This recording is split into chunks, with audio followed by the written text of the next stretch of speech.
Hey everyone, welcome to Singularity Computers Client Build 6 Part 2. This part of the build log is going to be focused mainly on the case mods. In the first part of the build log I covered most of the components, but I said there were still some components to arrive. So I'm going to start this part of the build log by covering those components. Then I'm going to get stuck into the case mods. Okay, the 240mm radiator has now arrived. This is another Black Ice GTS radiator, just like I gave you a look at in part 1. So check out part 1 of this build log if you want the details.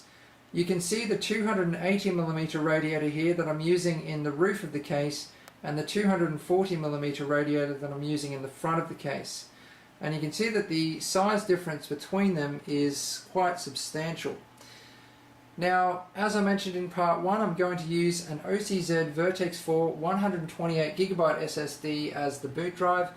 As the storage drive, I'm using a Western Digital Blue 1TB 2.5-inch hard drive.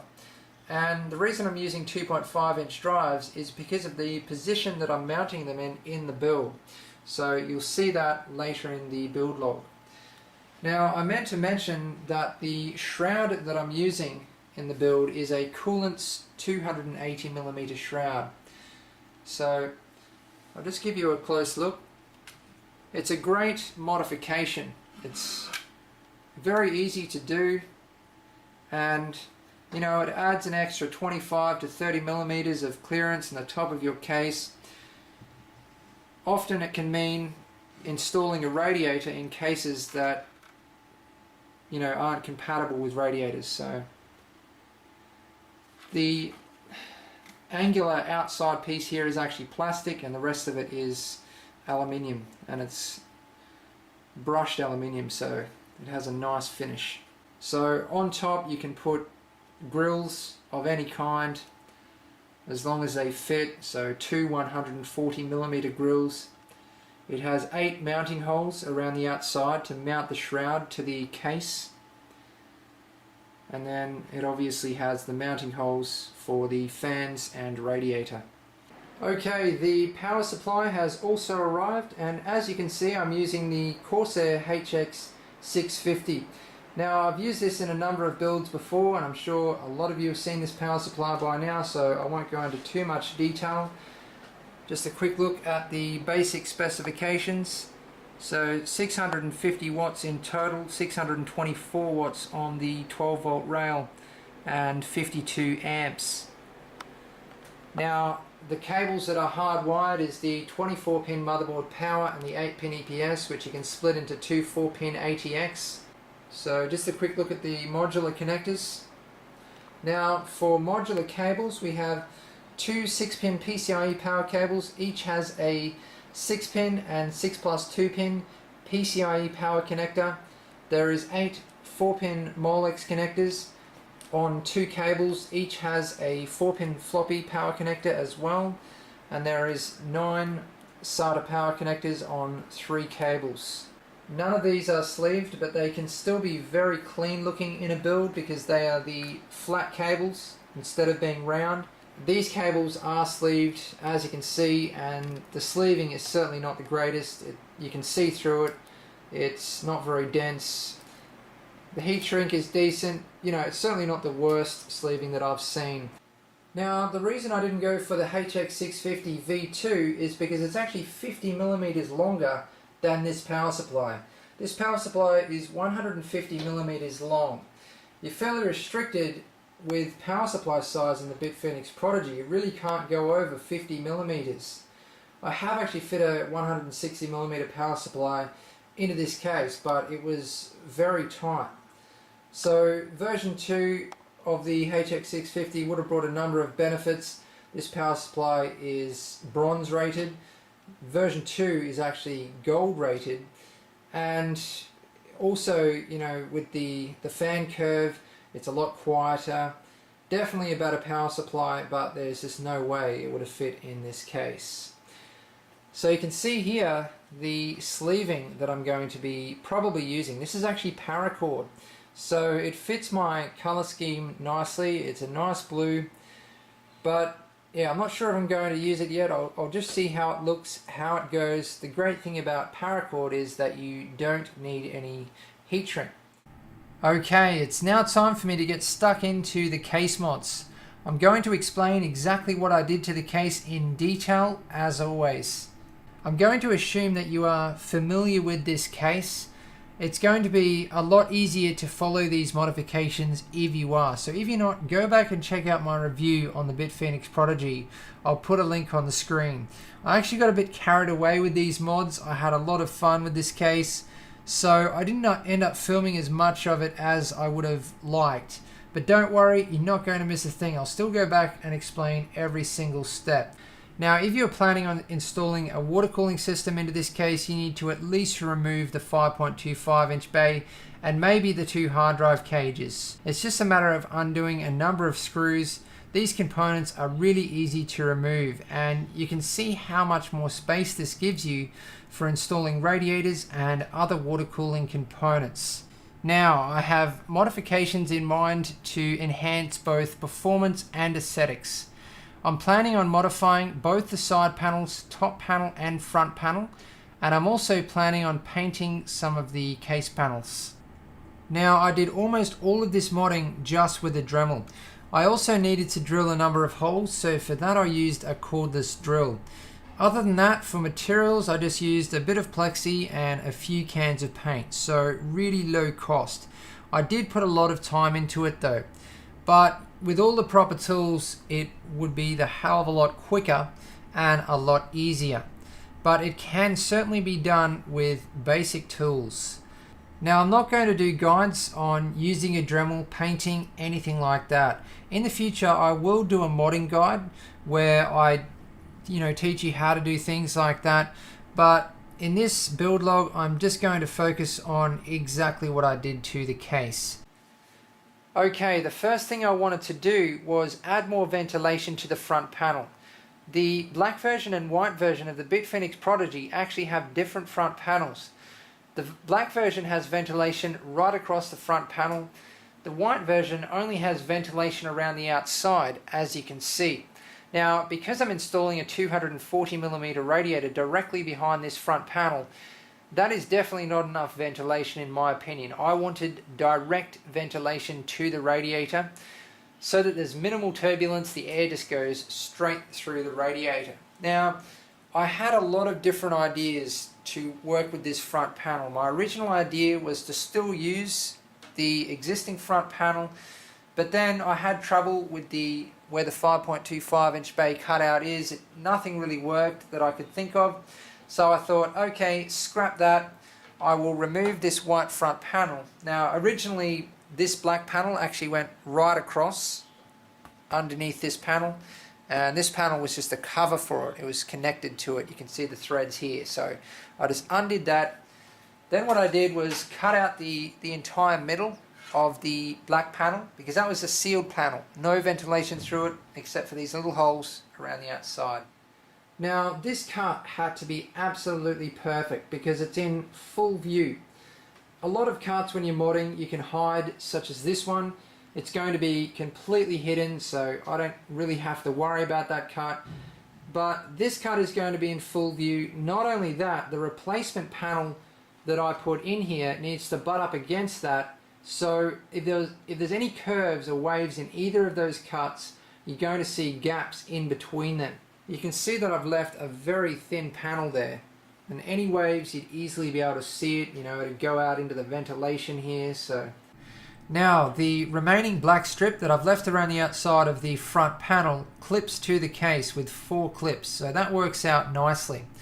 So the next thing I needed to do was cut a panel to fit inside of this black strip, and I decided to use smoked plexi. So as you can see, I've also cut a piece out of the honeycomb in the front panel of the case, and I've gone around and left behind the radiator mounting holes.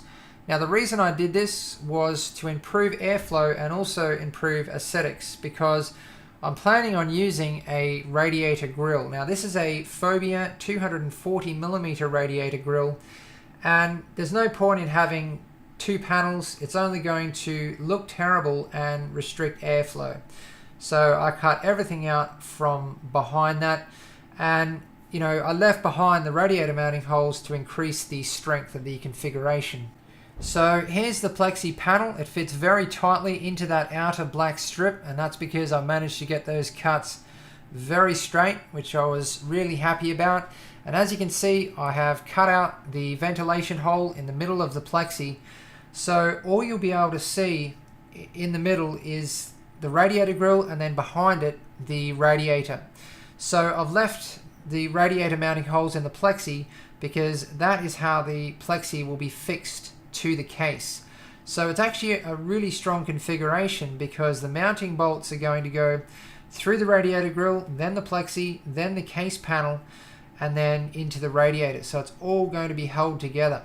And the cuts in the the steel case panel and also the plexi don't matter because they're completely hidden behind the radiator grill and sandwiched between the radiator and the grill. So they're out of sight. It's only those outer cuts that I've already mentioned that really matter. Now, what I've decided to do with the painting, I'm going to paint the outer black strip blue. I'm going to paint the back of the smoke plexi black, and I think that's going to look awesome. I'm going to paint the radiator grill white. So I'm really looking forward to seeing how all of this is going to turn out. I think it's going to fit in with the color scheme perfectly. Alright, the top panel.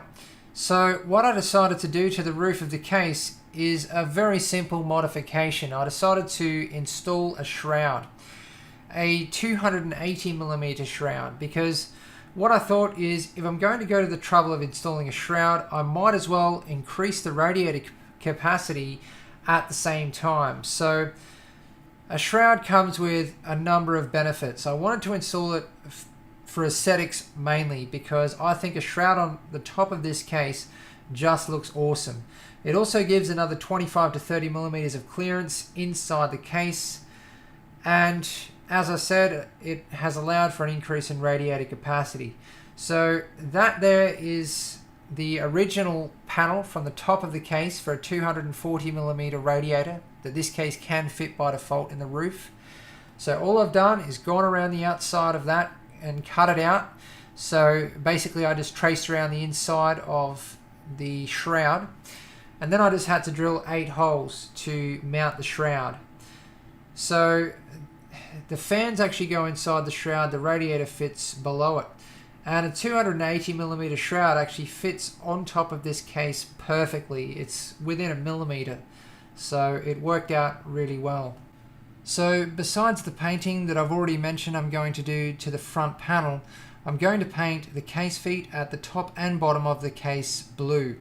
Now for what I have in mind for the side panels. As you can see, I've already installed a side panel window into the front side panel, but I'm not yet sure if I'm going to go with this. What I'm going to do is completely finish the build, then I'll decide what it is about the build that I want to show off, that I want to be able to see through the side panel windows. What I will probably end up doing is installing 2 massive side panel windows in both the front side panel and rear side panel. Either way, I'm going to show you how to install a side panel window in a future part of this build log, so I'll give you all of the details. Okay, as you can see, I have now finished most of the painting. It's actually been 4 days since I last filmed, and in that time I've been focusing solely on the painting.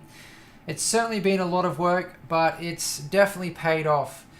This is exactly what I had in mind for the case. It's all just worked out perfectly, and I'm really happy with it. So I'm actually halfway through painting the final panel. I've got about another probably day of painting on that, and then 48 hours for it to dry. These panels aren't actually fully dry yet, so I've just sat them into position to give you an idea of what the case is going to look like when it's finished.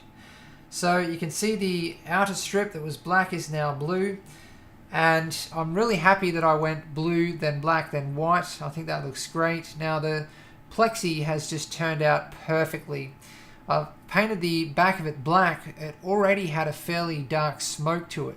So it's gone a really deep black, and it has a high gloss mirror finish with a a little bit of transparency. You can actually see through it to the paint on the other side. I think it's a perfect effect. So I'm definitely happy with that. So you can see the radiator grille is now white. It was black. I think the radiator grille is going to work even better once the radiator is installed, because it's going to act like a very small white accent, because it's going to have black right across behind it. The plexi is black and then the radiator is also black. So I think that's going to look awesome. Now, the 3 plastic case panels that I painted blue were difficult to paint. And that's because painting plastics can always be a little bit difficult, but these were the Bitfinex Soft Touch material. It required a lot of surface preparation, and I used a special paint designed for plastics, but it really didn't want to take. I had to dust the coats on really lightly, so I ended up doing a lot of coats. It took a lot longer than I thought, but it turned out really well, and I'm confident that this paint job is going to last a long time. Even considering that this is going to be a land build, it's definitely going to get knocked around. Mainly the case feet, the lower case feet are going to be constantly coming in contact with all kinds of different surfaces. So I put in a lot of effort to make sure that this paint job was really strong and sturdy. I also put a fair bit of time into matching up the finishes on all of the painting that I did with the existing paint already on the case. And it's kind of an orange peel finish. It's slightly pitted. It certainly doesn't feel rough though. I guess it's a satin type finish. The camera's actually picking it up really well just there. That is exactly the finish that I went for. Now you might see a few particles underneath the paint here and there, and that's because I'm definitely not working in a spray booth or anything like that. I'm actually just working in my garage. Overall, I'm definitely happy with the way it's turned out. I think it's going to look amazing once the case is fully assembled. Alright, something else I did, I went around and touched up the paint around all of my cuts, even though they're going to be out of sight, because this is a steel case. It could rust over time. It's definitely something you need to remember to do when modding. So you've probably already noticed that I have managed to get the coolant color and the color of the blue paint almost perfectly matched. The color of the blue paint is actually slightly darker than the color of the coolant. All I need to do to fix this is add a little bit more blue dye to the coolant, and I should be able to get it absolutely perfect. So as I mentioned in the previous part of the build log, the coolant is Mayhem's Pastel Ice White with Mayhem's Blue and Mayhem's Clear UV Blue dyes. Now I'm going to have to leave this part of the build log here. It turns out I actually assembled the case and installed the radiators, but I have to make one final cut. So I had to pull the radiators out, completely disassemble the case just to do that cut. So it's held me up a little bit. In the next part of the build log, I will have finished all of the modifications and the painting. So I'll be able to show you the fully assembled case, and then it will be time to install the water blocks and start installing hardware. That sums up this video. Thanks for watching. Please subscribe, like and favorite if you want to see more.